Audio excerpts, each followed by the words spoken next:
Good afternoon.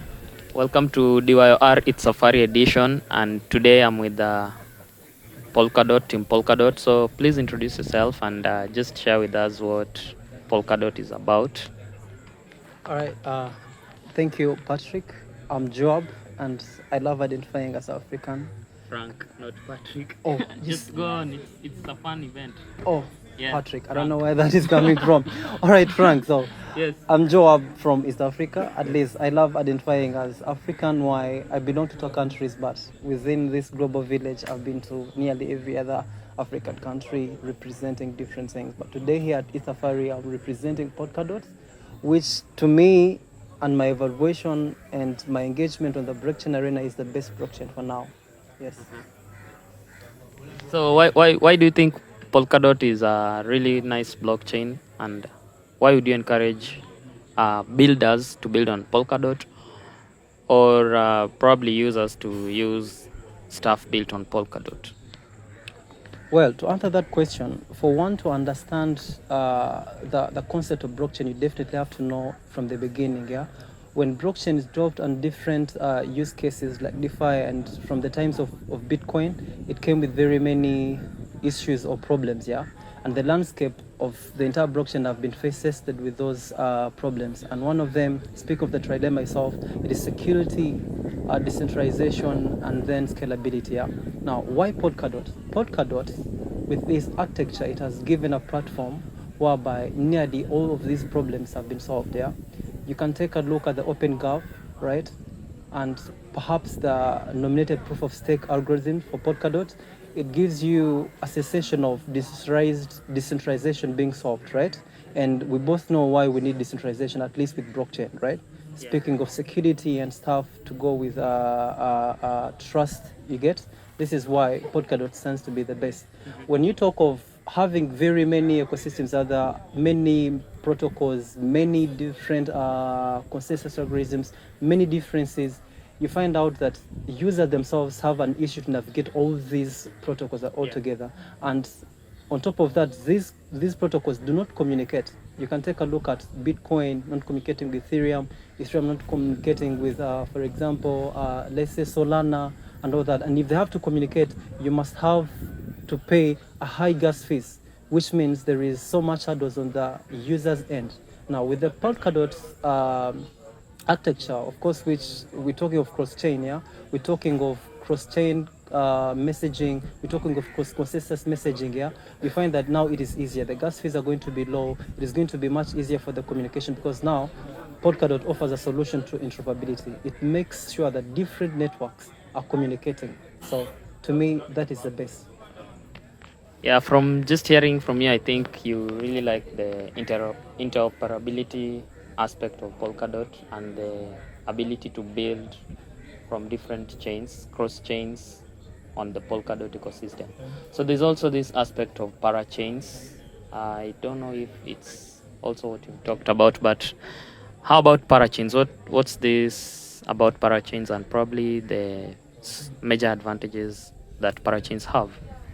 Well, when you speak of interoperability, then we definitely it is a huge topic to talk about. But specifically for parachains, Polkadot has a relay chain in itself, yeah, and this relay chain allows plugins which come in as parachains. Now, it doesn't matter which consensus algorithms. These parachains can be different blockchains built on different algorithms that are plugging in with within the relay chain. So this is where the scalability goes through, the security comes from. So these parachains, after they've done the parachain registration within the Polkadot ecosystem, they've been accepted to run on the Polkadot through OpenGov and auctioning, then they come to share the entire architecture of Polkadot within the relay chain. So parachains are different blockchain networks that are running on the relay chain of Polkadot. I don't know if that answers your question. Perhaps you should make it a little bit more specific. No, we're just having like snapshots of what's happening on the Polkadot system because this is a fun event. It's Safari. Maybe you should also share a bit now on the, because today we are not super technical. Could you also share some apps or what have been built on the dot ecosystem, the success stories or apps that are currently working on the dot, because we've spoken mostly of on the dev side, if you get what I mean. Yeah, just some fun apps that have been built over there. Well, when you say fun apps, I guess you're talking of some of the use cases within the Polkadot Yeah, ecosystem, right? once with user experience. Well, on my end, I've been working with different parachains on the Polkadot, and some of them are honestly beautiful, and they are out there to solve some of the real life solutions. Yeah, like they're out there to solve some of the real life problems we have. So there are solutions. Yeah. When you speak of some of the success of these parachains, I would give one that is Encounter, which is a proof of personhood, and it is out there to help communities with the mode of living, with giving them power to create their own currencies and making it easier for people to transact. And as much as I could not have it run in Rwanda because of the regulations that are outlaid there, it has been successful in Tanzania, so which is a good thing. There is a community in Tanzania that is really running on Equator, and as I speak, they're running a node for Equator. I know that is getting a little bit much more technical, like you said, it is a fun thing, but there are a lot of things going on Polkadot. Uh, to be honest, much of what is being done still rely on the dev side. Yeah, I cannot ascertain what has been done so much to solve some of the African problems, but there is what we have, Polytop Labs. I don't know if you've heard of Polytop Labs. There is something that's going to enroll one of these days that is so much an African solution. Yeah, and I think it is so much rooted in DeFi. One of the greatest problems we have in Africa, it is honestly been money. Yeah, the cross-border transactions. Payments. Yes, cross-border transactions, payments, and all that kind of stuff. So there is something that Polkadot Labs have done on Polkadot. There is something, at least from the Encounter parachain, that is plugged in with Kusama, that is running in Tanzania. And yes, Polkadot is trying to have its reach in Africa, and I'm hoping that a lot of things are going to come from these engagements and these, relations that we're going to have with Polkadot. Yeah. Yeah, thank you so much for the few examples of the products that are being created on Polkadot. I hope you're having a really nice time at its safari, and I'm looking forward to hearing more about Polkadot in a later robust talk. So yeah, maybe you can just wind up with a few pointers and how people can participate on Polkadot. And one more important thing, there are some educational uh, programs in Polkadot. Be you a dev or just want to learn about dot? Well, Polkadot is an interesting thing. It is an interesting ecosystem. When you speak of learning avenues, opportunities out there, there are quite many of them.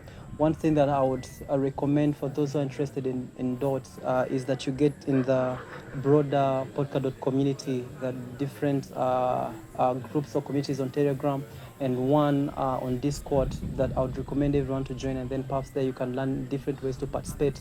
So there is the official Polkadot channel on Discord. Once you're there, the amazing people, moderators and community members who are willing to help you and take you through understanding what Polkadot is. And from there, you can decide to participate on OpenGov, because one thing I shared with you is that Polkadot really so much as a pillar of OpenGov, and you can have your voice heard out there in different ways. You can decide to vote on different referendums using your DOT token if you really want to, and then you can join in different committees like the Kusamarian or Chaos DAO, and you can delegate your voice or your vote through them, and they can always vote on the referendums you personally are voting for in whatever way, whether it is a nay or yay. And speaking of opportunities for people, Polkadot is accommodative enough. It is one that will include everyone, so you can be a creator, content creator, and then you can find something to do within the broader Polkadot community. If you're a dev, there are very many opportunities. Apparently, I've seen African people going to Polkadot Blockchain Academy, one that was in, I suppose, in Asia, and the one that is in Singapore, right? I think just a few months back here. So if you're a dev, a Rust dev, and you want to advance your knowledge with DOT, you can subscribe. We have an African Telegram group. You can always find the information, and if you have a specific question on what you want, you can get in these groups and they can help you do that. So a lot of opportunities there. Sure. All right, man. Thank you so much. And probably just the last one. Give us your X handle if you're or other socials, and then we'll converse more about Dot and invite you over to just finish up on the conversation of Dot because I feel it's really interesting. Sure. I'm on X, and my username is Joab2. Yeah, that is my username. You'll find it as joab.n. Yeah, but you have to search for Joab2. And then yeah, I would love to have more expounded down talks about Dot, or perhaps I can even link you to better people who are so much technical. For the technical people, yeah, we have this, and we can always have to talk about this because we're trying to build the African community, and so we should have a lot of things going on so that we can always have plenty of them to select from. Yeah. Yeah, thank you, and have fun at It's Safari, and nice to meet you. Thank you, Frank. Thank you.